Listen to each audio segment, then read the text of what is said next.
네, 정치여담야당 오늘은 박수현 더불어민주당 수석대변인, 김근식 전 국민의힘 비전전략실장과 함께하겠습니다. 두 분 어서 오십시오. 안녕하세요. 네, 트럼프 미국 대통령의 상호관세 위법 판결 후폭풍이 거셉니다. 사법부의 제동에도 오히려 트럼프 미국 대통령은 마치 보란 듯이 전 세계를 상대로 15% 관세 조치를 내놨습니다. 우리 정부와 수출기업의 세법은 더욱 더 복잡해질 수밖에 없는 상황인데요. 정부도 연이어서 대책회의를 열고 있는데 우선 김정관 산업통상부 장관 이야기부터 들어보겠습니다. 정부는 국익국대화라는 원칙을 기반으로 한미 관세 합의를 통해 확보된 이익 균형이 훼손되지 않고 우리 기업에게 미칠 영향이 최소화될 수 있도록 미국 측과 우호적인 협의를 지속해 나가기로 하였습니다. 미 측의 추가적인 관세 조치 움직임과 여타 주요국의 동향을 면밀히 예의주시하면서 차분하게 대응 방안을 모색해 나갈 것입니다. 네, 자 박수현 수석대변인, 일단 우리가 지금 취할 수 있는 조치 별로 많아 보이지 않는데요. 트럼프 대통령 완전 제멋대로 아닙니까? 그래도 우리가 원칙을 지키는 게 중요하고요. 일단 미국과 합의했던 그런 사항들이 우리가 제대로 잘 지켜나가는 그런 일관성과 모습들을 보여주면서 미국 정부의 신뢰를 주는 것이 가장 중요하고 향후에 이런 불확실성을 걷어내기 위한 추후의 협상이나 이런 것에서도 우리가 원칙을 지킬 때 우리가 이니셔티브를 줄 수 있는 것 아니겠습니까?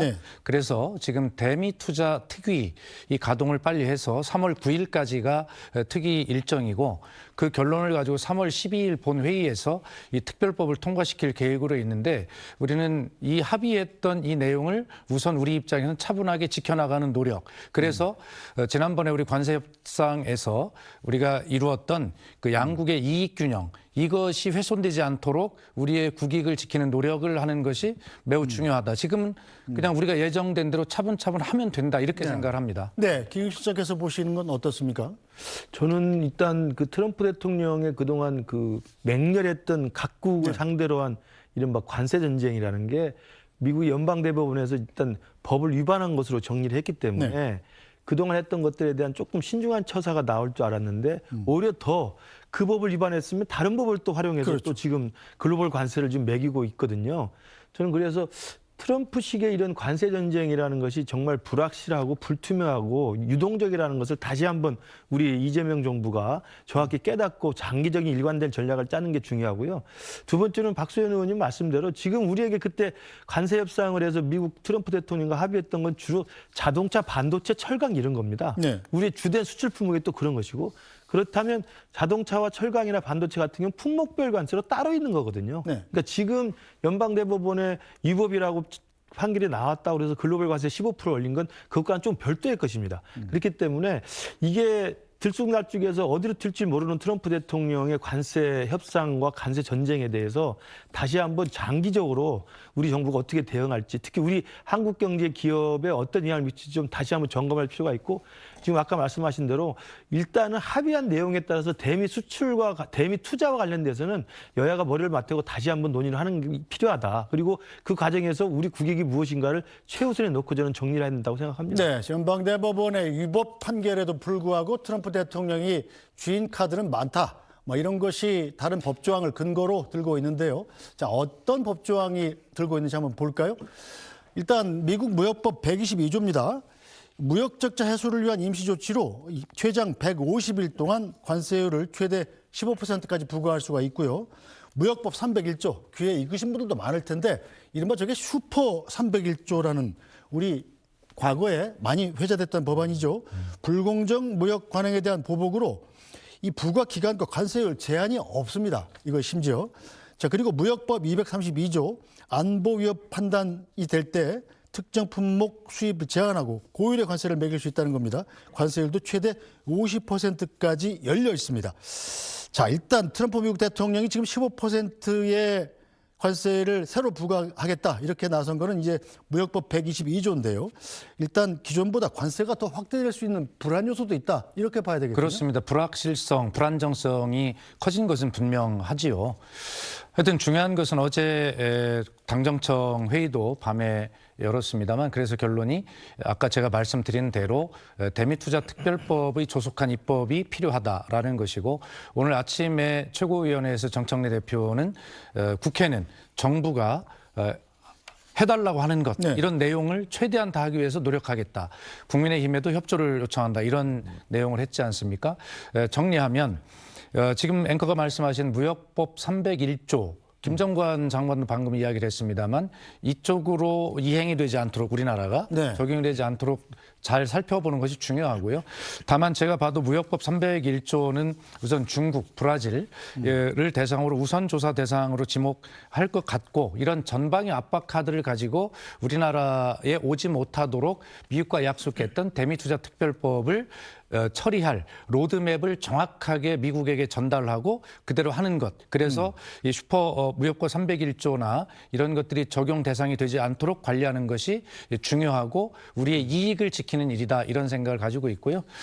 국민의힘이 지금 민주당의 사법개혁 3법의 처리를 하게 되면 이 대미투자특별법에 협조하지 않겠다라는 입장을 지금 가지고 있거든요. 네. 그래서 이것은 좀 별도로 했으면 좋겠다.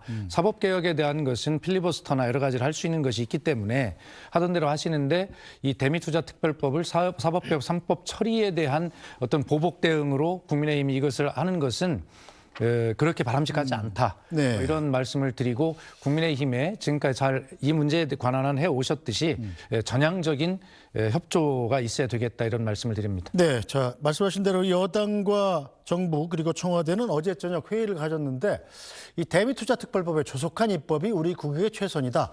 이렇게 여야 합의대로 다음 달 9일까지 법안을 처리해야 한다 이렇게 결론을 내렸습니다. 김용희 실장 보시기도 그렇습니까? 일단 미국 내 상황이 급변하고 있는 만큼 대미투자특별법 처리를 꼭 서둘러야 하느냐 뭐 이런 의문도 있죠. 대미투자특별법은 어렵게 트럼프 행정부랑 관세 협상을 맺은 협의 내용이기 네. 때문에 저는 일단 지키는 건 맞다고 봅니다.